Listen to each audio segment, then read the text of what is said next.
Arnette Chevin. Bonjour Olivier. Alors c'est gentil à toi de nous accueillir chez toi aujourd'hui. Donc tu fais partie de la nouvelle anthologie Tomber les voiles. Ouais. Avec une nouvelle qui s'appelle L'esprit du péché. Et en quoi alors consiste cet esprit? Alors révéler de la signification du titre serait révéler de tout le contenu de la nouvelle. Donc je vais pas aller expliquer ce qu'est le titre.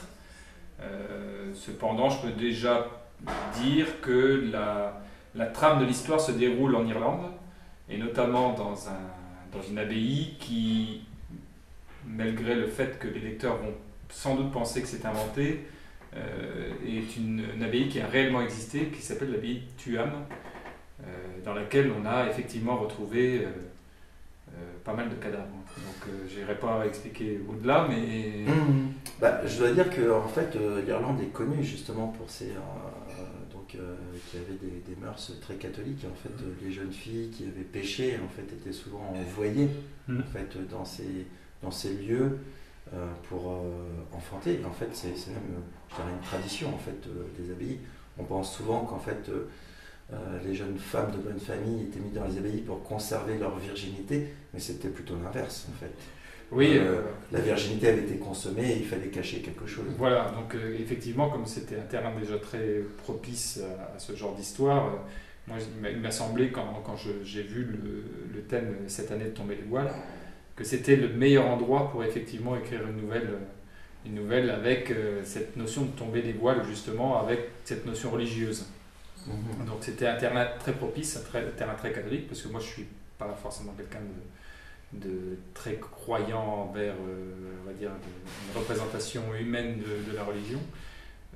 Et du coup, moi j'ai pensé effectivement placer l'histoire de ma nouvelle dans un pays très catholique pour effectivement aller dénoncer ce qui s'était passé dans la réalité. Il y a une espèce de dénonciation, d'une indignation chez toi justement, oui. Devant ces faux semblants, devant cette bonne pensée, devant cette... Alors c'est très souvent, effectivement, dans toutes mes nouvelles, on retrouve très souvent un rapport entre le Dieu et le diable et l'homme au milieu. Et c'est pas forcément une... Alors souvent, on m'a reproché, mes lecteurs m'ont reproché de dire oui, mais c'est hyper religieux, non, pas du tout. Moi, je suis plutôt l'homme étant effectivement en dehors de la religion. C'est plutôt ça ma dénonciation aujourd'hui. Je suis ni croyant du diable, ni croyant de Dieu. Alors, on pourrait dire anthropocentriste, un peu. Oui, alors je ne connaissais pas le mot, mais effectivement, inventons-le. Et effectivement, le pouvoir appartient à l'homme, quoi, finalement. Finalement, c'est lui qui est doué de création. Oui. Voilà. Ouais. Et donc, c'est lui qui crée son propre malheur, comme il peut créer son propre bonheur. Et ça ne veut pas dire que je réfute l'existence d'un au-delà, qui, j'espère, existe. Alors ça, c'est une espérance de l'homme. mais j'en doute. En tout cas, je suis sûr que l'homme représentant Dieu sur Terre ne donne pas la bonne parole. Voilà, c'est ce que tu me dis, en fait, c'est que il ne faut pas croire, il faut avoir la foi. Voilà, c'est bien résumé. Et dans ces lieux de foi, justement, on s'aperçoit finalement que ce n'est pas la foi qui domine. Effectivement. Et c'était effectivement le but de cette nouvelle, c'était d'exprimer, sans le dire véritablement, c'était d'exprimer cette idée. Alors parle-nous un peu de tes autres nouvelles. Alors toi tu es un auteur tu te considères plus comme un auteur de fantastique, un auteur de l'imaginaire. Tu te placerais où en fait? Alors moi on va dire, je vais écrire tout ce que mon imagination va me dicter, aussi bien de la science-fiction que du fantastique. Moi, je suis plutôt un auteur fantastique, parce que la science-fiction, c'est quand même entrevoir la science, ce que sera la science dans quelques centaines d'années. Je suis moi. Alors, je suis pas tout à fait d'accord avec ta définition. Pour moi, la science-fiction, c'est pas simplement la science.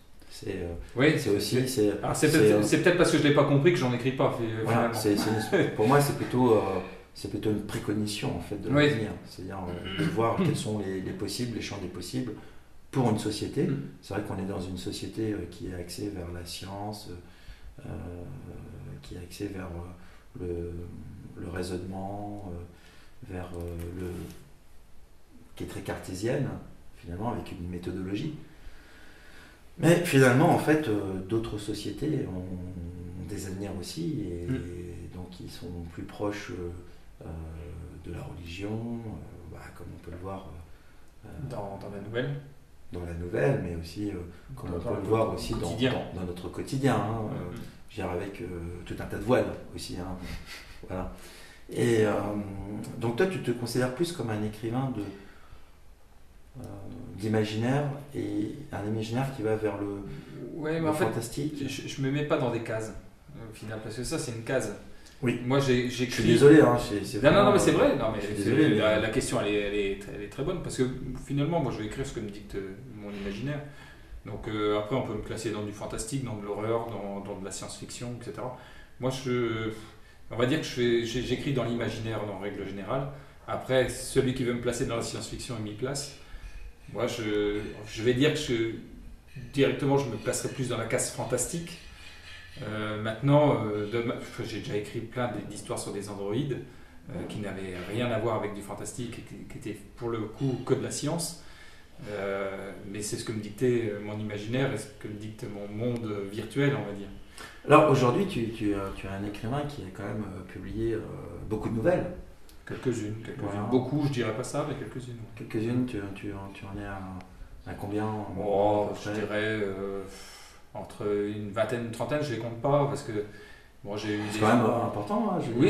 Oui. Alors si je compte pas les anthologies qu'à mon nom, parce que c'est vrai que j'ai 2 anthologies chez un autre éditeur où j'ai à peu près une cinquantaine de nouvelles sur 2 volumes. Mais il y a une certaine production finalement chez toi. Oui, mais parce que moi je suis. Mais tu es dans le format court. Je veux dire, le roman, c'est. Alors, je m'y tourne un petit peu plus là maintenant, parce que je pense que j'écris depuis longtemps. Je suis jugé par mes pairs depuis peu, depuis à peu près 2 ans. Cependant, j'écris pour de. Je commence à écrire des romans parce que je me sens prêt. J'ai été jugé par mes pairs, on m'a donné des conseils, on m'a dit effectivement qu'il y avait des choses qui n'allaient pas, donc j'essaie de m'améliorer tous les jours, puis tous les jours l'écriture s'améliore, effectivement. Et du coup là je me sens prêt à écrire mon premier roman, donc j'ai commencé à écrire mon premier roman. C'est en forgeant qu'on devient forgeron, et c'est en plumant qu'on devient plumeron, c'est ça? Si on le dit, mais si tu le dis, mais effectivement j'avais déjà écrit un roman qui s'appelle Wakehurst, qui est publié chez un autre éditeur, qui ressemble un peu à de l'agglomération de nouvelles. Là je suis vraiment sur le roman avec le développement de ma nouvelle Lapia qui a été publiée l'année dernière dans l'anthologie du Plomb à la Lumière. Qui sera édité ou non, on verra, après l'avenir le dira. Mais je commence à m'orienter dans le roman. Mais c'est pas la même technique, c'est comme un coureur de fond, c'est-à-dire que dans la nouvelle, c'est un sprint, il y a une distance, et donc c'est 100 mètres, 200 mètres, et puis il faut fournir un effort à la fin. Et alors que dans l'endurance, c'est tout à fait différent. Mais j'aime bien parce qu'au final, on peut se permettre de plus s'apesantir sur les personnages, plus sur les lieux, et puis vraiment tirer une trame. Sur la nouvelle, on est obligé d'aller tout de suite au vif. On peut prendre le temps. Voilà, on prend un peu plus de temps.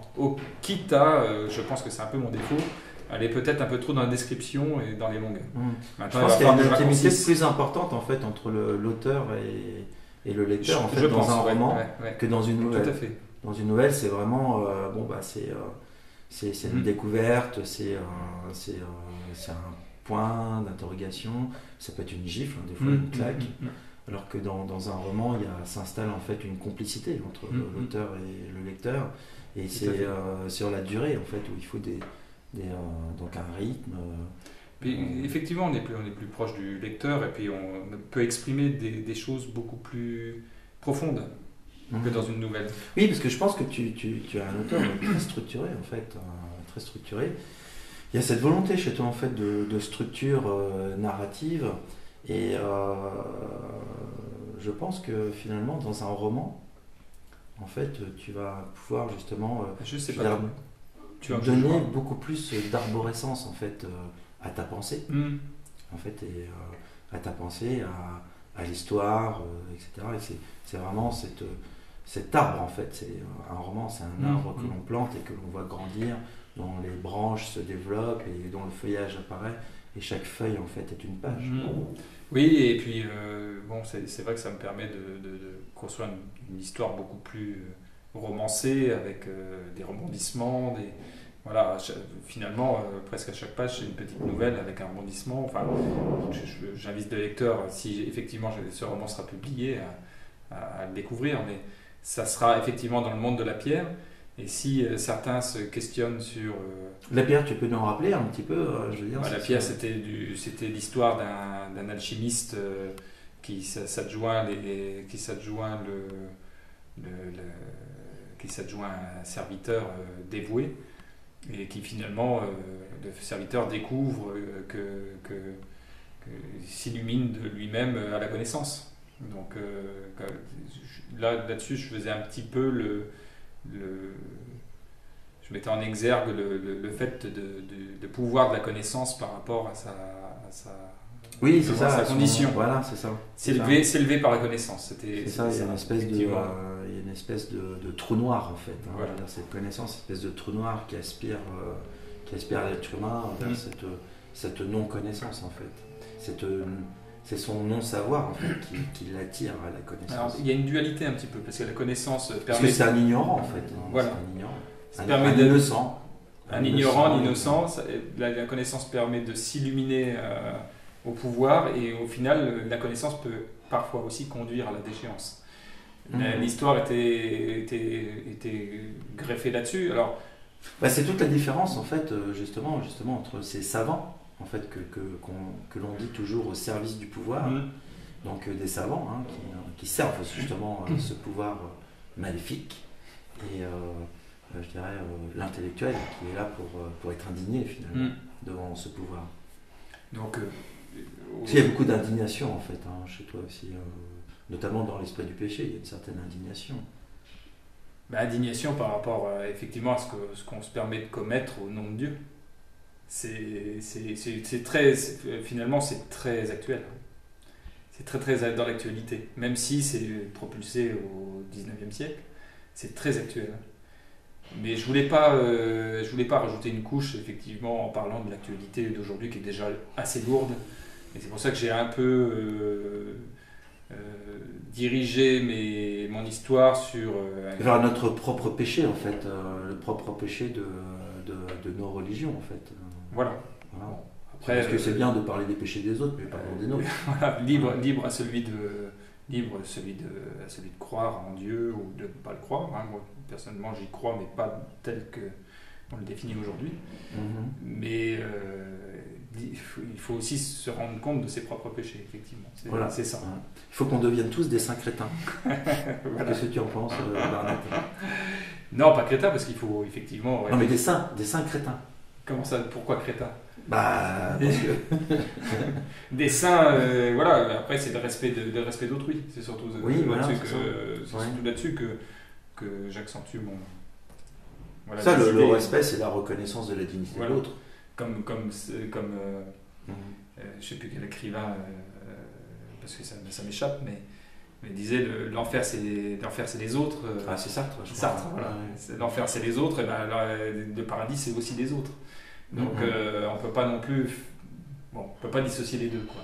Voilà. Donc il faut apprendre à vivre en communauté en toute intelligence. Voilà, c'est pas facile. Hein. Oui. Bon, après j'ai pas la prétention de faire de la philosophie. Hein. Ça reste de l'histoire imaginaire et faite pour divertir. Après, si ça fait réfléchir à côté, c'est pas plus mal. Je pense que c'est toujours l'imaginaire est toujours une base à la réflexion. Après, chacun peut le lire comme il l'entend. Après, soit on le lit comme étant... Réfléchir, c'est pas être libre, hein, finalement. Oui. Qu'est-ce que tu en penses, toi? Oui, c'est vrai. Ça peut être pris comme du pur divertissement, auquel cas on peut pas se poser de questions, effectivement, être plus libre que... Dans l'imaginaire, il y a plus de liberté que dans la réflexion. Ah oui, forcément, puisqu'on peut se permettre de créer n'importe quel monde. Donc, enfin, l'imaginaire permet de s'affranchir des frontières. Donc, de les reculer, de repousser les frontières. Bon, c'est bah, comme dans Star Trek, tu sais. les repousser, je sais pas, mais même s'en affranchir. La frontière, mais oui. Finalement, qu'est-ce qui t'empêche d'écrire Est-ce qu'on peut se. Il n'y a rien qui te bloque à écrire ce que tu as Est-ce envie qu'on peut de... la saisir, ce réel? Est-ce qu'on peut le saisir vraiment? Là, là est la question. Après, le réel... Par contre, on peut voir à quel point, justement,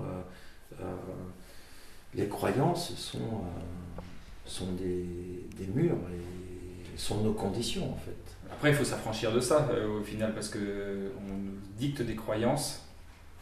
Elles nous sont dictées pas par Dieu, finalement. Elles nous sont dictées par des hommes. Donc, et le problème, il est là. Hein. C'est que le jour où Dieu arrivera sur Terre et nous dira effectivement vous devez croire à ça, là on pourra les croire. Et encore, est-ce qu'on ne doutera pas que c'était véritablement c'est-à-dire que ceux qui professent la parole de Dieu, on les prend souvent pour des illuminés ou des allumés. Hein, pas tous. Pas tous. Pas tous, parce qu'au final, il y a énormément de croyants. Donc, oui, il n'y a que des croyants. Hein. Il y en a très peu qui ont la foi. Il n'y a que des croyants. Oui, c'est une différence entre la croyance et la foi, effectivement. Oui, il y a une énorme différence. Et tu me fais beaucoup réfléchir à ma nouvelle, finalement. Moi, je ne l'ai pas écrite avec ces idées derrière, mais peut-être inconsciemment. Parce qu'il faut je pense qu'il faut s'interroger sur les processus de création. Oui. En fait. Mais bon, tout ça, c'est inné et inconscient. Hein.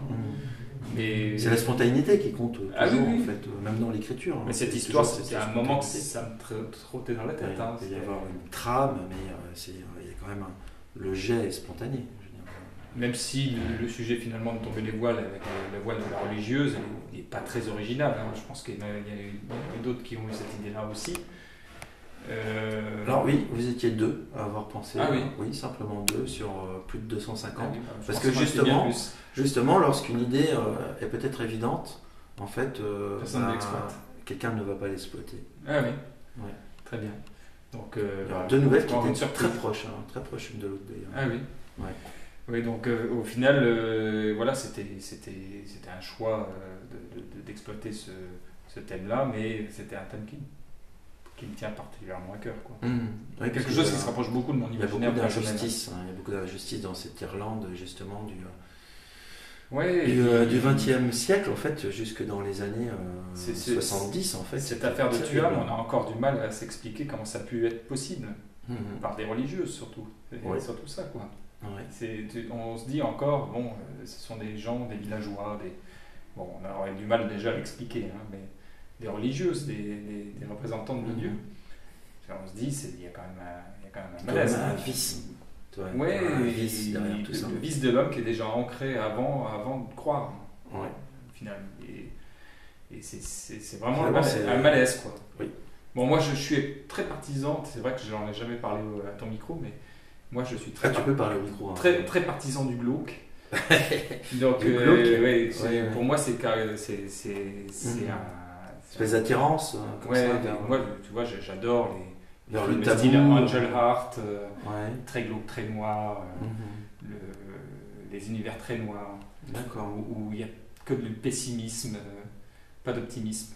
Donc, où l'homme, finalement, c'est pas le jouet des forces de Dieu, mais je vais me répéter un peu, mais c'est quand même le trou noir qui attire la lumière, et pas l'inverse. Et du coup, moi je suis un défenseur du glauque. Alors il y a beaucoup de gens qui n'aiment pas ça. Et moi j'ai mon fils qui regarde des films, il va me dire, Seven par exemple, il va me dire mais c'est trop glauque, c'est trop noir, c'est trop sombre. Mais finalement, moi je vois que du bonheur dans la vie, mais la vie ça peut être aussi ça, quoi. Et surtout qu'il y a aussi lorsqu'on parle de règles, de croyances, cette croyance dans le beau, etc. Et même on s'aperçoit que même les codes du beau en fait sont du glauque, etc. Enfin, les codes du beau en fait ça devient une prison. Oui, puis finalement, il y a beaucoup de gens qui écrivent sur le beau, et sur le... moi, après, je ne juge pas, hein. Après, tout le monde a ses lecteurs et tout le monde a ses univers, mais le glauque, au final, on ne voit pas trop de production, enfin, je ne crois pas. On en voit, mais Shutter Island, par exemple. Je pense qu'il y a une production espagnole très importante en ce moment. Alors peut-être que c'était très orienté au niveau espagnol. cinématographique, parce qu'ils vivent des événements quand même qui sont terribles chez eux. Donc il y a une production inconsciemment, peut-être je me suis dirigé vers ce pays-là, surtout que je le connais quand même relativement bien, étant marié moi-même à une espagnole. Donc, Franco, c'est pas loin. Oui, exact. Au Portugal, Lazare, c'est pas loin. J'avais jamais rapproché effectivement de ça. Effectivement, on voit l'orphelinat, effectivement, le film espagnol, qui se rapproche assez près de mes univers. Ou Les Autres, avec Nicole Kidman, qui est pourtant qui est un film espagnol aussi. Et c'est vrai que c'est assez proche de mes univers, c'est des univers que j'aime bien. C'est vrai que c'est pas toujours des univers colorés, bariolés et festifs. Hein. Pourtant, il y a des beaux paysages. Mais mon roman, effectivement, est un peu glauque. Donc je préviens déjà le lecteur, si un jour il est publié, qui sache déjà. L'Esprit du péché et La Pierre sont des romans noirs. Je ne sais pas trop le terme. Alors, plutôt noir, si tu veux. Noir. Les glauques, ça n'a pas forcément de connotation. C'est à voir, c'est à découvrir en fait. Voilà le glauque de Barnett Chevin. Comme les cimetières des innocents. Comme le cimetière des innocents. Et l'abbaye du Ham. Finalement, c'est toujours un peu les mêmes endroits. Des endroits. Et on parle de cimetière dans l'esprit du péché. Des endroits poussiéreux où on n'a pas envie d'y être. Voilà, et qui nous ramène justement à cette poussière. À la réalité de la monstruosité de l'homme. Aussi.